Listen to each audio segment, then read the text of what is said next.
Hi friends, welcome back to Nizam వంటలండి. ములక్కాళ్ళతో గనక ఇలా రసం చేసినట్లయితే ఒక్క ముద్ద అన్నం మిగల్చకుండా మొత్తం తినేస్తారండి. చాలా చాలా బావుంటుంది. పప్పు, సాంబార్ కూడా దీని ముందు తక్కువ అనే చెప్పుకోవాలి. చాలా ఈజీ అండ్ సింపుల్ రెసిపీ. మరి ఈ రసం ప్రిపేర్ చేయడానికి హెల్తీగా చాలా టేస్టీగా ఉండాలంటే ఇందులోకి కావాల్సిన కరేపాకు, మిరియాలు, ఇందులో వచ్చేసి జీలకర్ర, అల్లం వెల్లుల్లి అంతే అండి. ఇక నేను చూయించాను కదా! ఈ క్వాంటిటీలో మీరు తీసుకోండి. పర్ఫెక్ట్‌గా సరిపోతుంది. చిన్న రోట్లో తీసుకున్న తర్వాత ఇలా పైపైన దంచుకోవాలి. అంటే మనం కచ్చపచ్చగా దంచుకుంటే టేస్ట్ బావుంటుంది. మరీ మెత్తగా దంచాల్సిన అవసరం లేదు. ఇలా దంచుకొని మనం రసం గనక చేసినట్లయితే కారం కారంగా చాలా బావుంటుందండి. చూడండి ఇలా. చూసారు కదా! ఇలా మనం దంచుకున్న తర్వాత ఇప్పుడు దీన్ని పక్కన పెట్టేసి ఇందులో కావాల్సిన ములక్కాడలు తీసుకోండి. ఈ సైజులో అయితే కట్ చేసుకోండి. రసంలో కనుకోండి ములక్కాడలు ఈ సైజులో ఉంటే బావుంటాయి.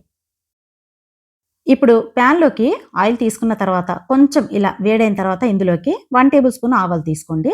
ఇందులో జీలకర్ర యాడ్ చేయాల్సిన అవసరం లేదు. మనం ఆల్రెడీ తీసి పెట్టాం కదా! ఇందులోనే ఉల్లిపాయ ముక్కలు, దీంతో పాటు ఎండుమిరపకాయలు, కరివేపాకు తీసేసుకోండి. అంతే అండి.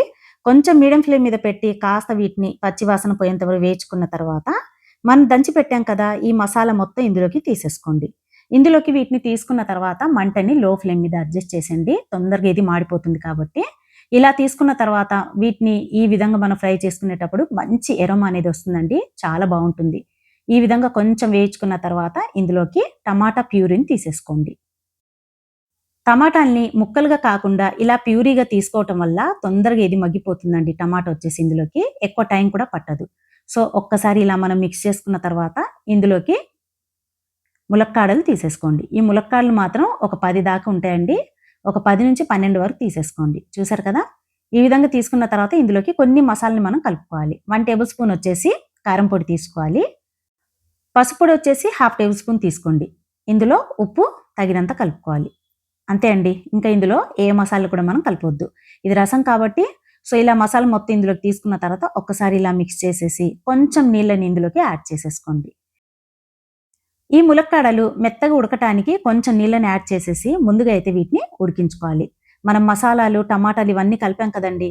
సో, ఈ ములక్కాడలు ఇవన్నీ మెత్తగా మగ్గిపోయిన తర్వాతే అప్పుడు దీన్ని రసంలాగా మనం ప్రిపేర్ చేయాలి. అలా కాకుండా ముందే మనం రసం వేసేసామనుకోండి ఇవి పచ్చిగా ఉండిపోతాయి ములక్కాడలు. సో, చూడండి ఇలా చక్కగా ఇవి ఉడికిపోయిన తర్వాత ఆయిల్ మొత్తం ఎర్రగా ఇలా దగ్గరకొచ్చేసిన తర్వాత అప్పుడు ఇందులోకి చింతపండు రసం తీసుకోవాలి. చింతపండు రసం మాత్రం మీకు పులుపు తగ్గట్టు కలుపుకోండి. నేనైతే కొంచెమే కలుపుతున్నానండి. పులుపు కొంచెం ఎక్కువగా కావాలనుకున్నప్పుడు మీరు కొంచెం ఎక్కువగా కలుపుకోవచ్చు. ఇప్పుడు ఇందులోకి నీళ్ళని కూడా కలిపేసుకోండి. నీళ్ళైతే మీకు రసం ఎంత క్వాంటిటీలో మరియు దీంతో పాటు ఎంత కన్సిస్టెన్సీలో ఉండాలో మీరు చూసి కలుపుకోండి. ఈ విధంగా తీసుకున్న తర్వాత బాగా మరిగించుకోవాలండి. ఇలా ఒక 10 మినిట్స్ గనక ఈ రసం మరిగించుకుంటే టేస్ట్ చాలా బావుంటుంది. చూసారు కదా! చాలా ఈజీ అండి. అప్పటికప్పుడే ఈజీగా ప్రిపేర్ చేసి పిల్లల లంచ్ బాక్స్‌లో పెట్టేయొచ్చు. మనం పప్పు, సాంబార్ అని చేస్తుంటాం కదండీ! సో, దానికంటే బెస్ట్ రెసిపీ అనే చెప్పుకోవాలి. అండ్ హెల్త్‌కి కూడా చాలా చాలా మంచిది. చూడండి ఇలా మరిగించుకున్న తర్వాత స్టవ్‌ని ఆఫ్ చేసేసుకోండి. అంతే ఫ్రెండ్స్, చూసారు కదా!